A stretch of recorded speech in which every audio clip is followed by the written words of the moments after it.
All right, so something we've never made on this channel before, pork chops. Today, we're gonna cover sweet and spicy with both of these recipes made possible by the sponsor of this video, the National Pork Board.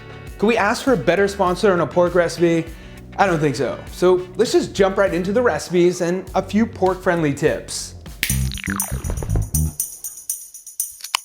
We're gonna start with our spicy marinade. Add half a cup of a lower sodium soy sauce, fourth a cup of lemon juice, 2 tablespoons of a chili sauce, 2 teaspoons of mustard, 1 tablespoon of brown sugar, and 1 teaspoon of minced garlic into a bowl.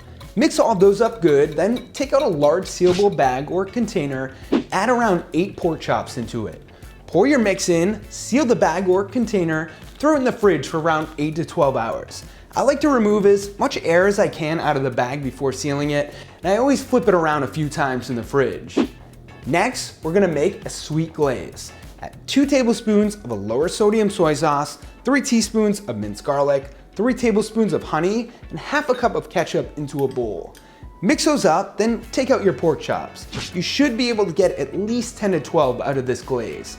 Add a little salt to both sides of your pork chops, then brush your glaze onto one side. Now we're gonna head over to our grill. Coat your grill racks with some cooking spray, let your grill heat up on medium heat, then throw your pork chops on and a prong into one of them, which we're gonna talk about in a second. For my glazed ones, I throw them glazed side down. I like to recoat them once after a flip halfway through cooking. The goal here is to get them to 145 degrees Fahrenheit, which is what you should cook whole muscle cuts like loin roast, pork chops, and tenderloin too. The easiest way to do this, and something I preach for people to get for a while now, is to use a food thermometer. This Weber iGrill 2 takes it to a new level and eliminates you having to even check, because you simply just throw this prong in that you saw, turn it on, and right from the app or on the magnetic reader outside of the grill, you can see the temperature. I'll post a link to this below. Now for your spicy pork chops, throw them right on from the bag and top them with a little salt and pepper.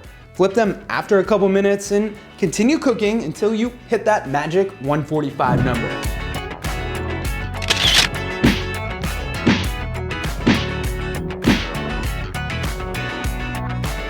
Take them off the grill, pair them with whatever you want, and enjoy.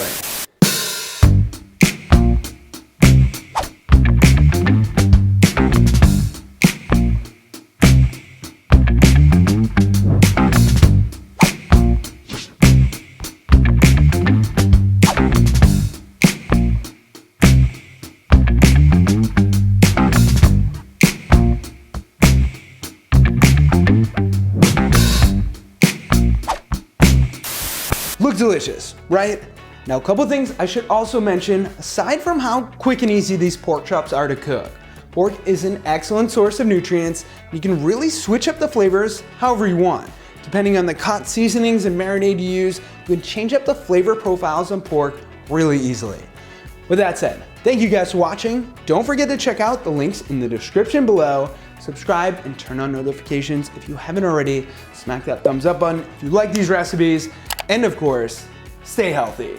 Also, leave a comment below if you want to.